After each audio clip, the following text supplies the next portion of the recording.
চট্টগ্রামের নন্দনকাননে এন.এল. পাল জমিদারের একটা স্থাপত্য নিয়ে বর্তমানে তার তত্ত্বাবধানে থাকা ইসকনের সাথে সাধারণ একটা হিন্দু পরিবারের মতবিরোধ এবং সংঘর্ষের মতো ঘটনা ঘটছে বলে জানা যায়। কিন্তু সেটাকে হিন্দু বিদ্বেষী মিডিয়া এবং হিন্দু বিরোধী কিছু অ্যাক্টিভিস্ট এমনভাবে ফ্রেমিং করতেছে যেন চট্টগ্রামের সব হিন্দুদের বিরুদ্ধে ইসকন দাঁড়ায় গেছে, তারা চট্টগ্রামের সব হিন্দুরা মিলে ইসকন প্রতিরোধে দাঁড়ায় গেছে। ব্যাপারটা এমন না। যারা সারাদিন হিন্দুদেরকে মালাউন বলে এবং হিন্দু পাড়াকে মালাউন পাড়া বইলা ক্রিটিসাইজ করে হিন্দুদেরকে গণহত্যা করতে সবাইকে উৎসাহিত করে, যেমন ইলিয়াস হোসাইন, তারপরে আপনার বিভিন্ন ভুইফুর মিডিয়ার মধ্যে একটা আসে ইসলামিক সেন্টার মিডিয়া সামথিং, সারাক্ষণ হিন্দুদের বিরুদ্ধে মানুষরা উস্কায়। ডেইলি ইনকিলাব, তারপরে হলো আমার দেশ পত্রিকা, এগুলো সবগুলো মিলা ফ্রেমিং করতেছে। যাই হোক, সেখানে মেন ঘটনা হলো যে এই যে এন.এল. পাল জমিদারের পাহাড়িকা স্কুল নামক আরেকটা স্থাপত্য আছে যেটা অলরেডি হিন্দুদের দখল ছাড়া হয়ে গেছে।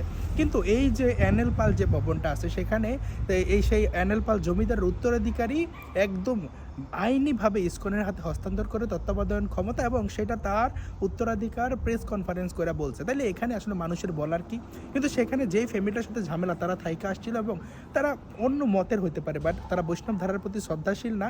জানি না কেন দেখা গেছে তারা মরিচের গুঁড়া দিতেছে, ইট দিয়ে ইটা দিতেছে, এবং অনেক সময় প্রত্যক্ষদর্শীরা জানাইছে যে একাদশীর দিন তারা মাংস রান্না করছে। তারা মাংস রান্না করতে পারে, বাট সেটা তো ইসকন সহ্য করে আসছে, তারা তো কিছু বলে নাই, তো তারা তো তেমন শ্রদ্ধাশীল না।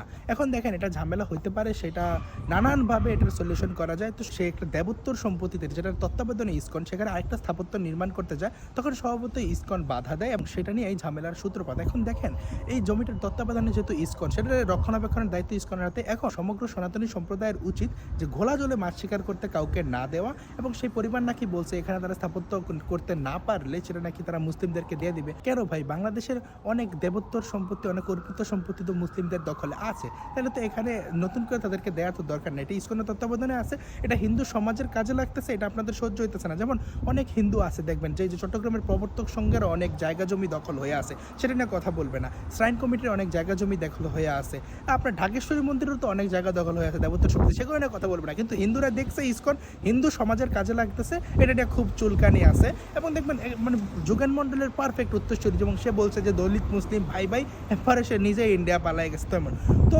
আমার সমগ্র হিন্দু সমাজের প্রতি আবেদন, চট্টগ্রামের বিশেষ করে যারা আছেন, আপনারা দুই পক্ষের কথা শুনে সেটার জন্য তৃতীয় পক্ষ গোলা জলে মাছ শিকার করতে না পারে, এটা নিয়ে যেন আর ধরনের কোনো ধরনের মানে হাঙ্গামা না হয়, সেটা দেখার দায়িত্ব চট্টগ্রামের সমগ্র হিন্দু সম্প্রদায়ের মানুষের। এবং শেষে একটা কথা বলতে চাই, মিডিয়া যে ফ্রেমিং করতেছে যে ইসকনের সাথে সাধারণ হিন্দুদের সংঘর্ষ, আপনারা এত হিন্দু প্রীতি কবে? বাংলাদেশে একটা দেবোত্তর সম্পত্তি নিয়ে আপনারা কথা বলছেন, এই যে অর্পিত সম্পত্তিগুলো দখল হয়ে আছে, হিন্দুরা মালিকানা পাইতেছে না, সেগুলো নিয়ে এই যে প্রত্যর্পণ আইনের কোনো গতি নাই, এটা যে একটা স্লথ হয়ে আছে, সেটা নিয়ে কোনো নিউজ আছে?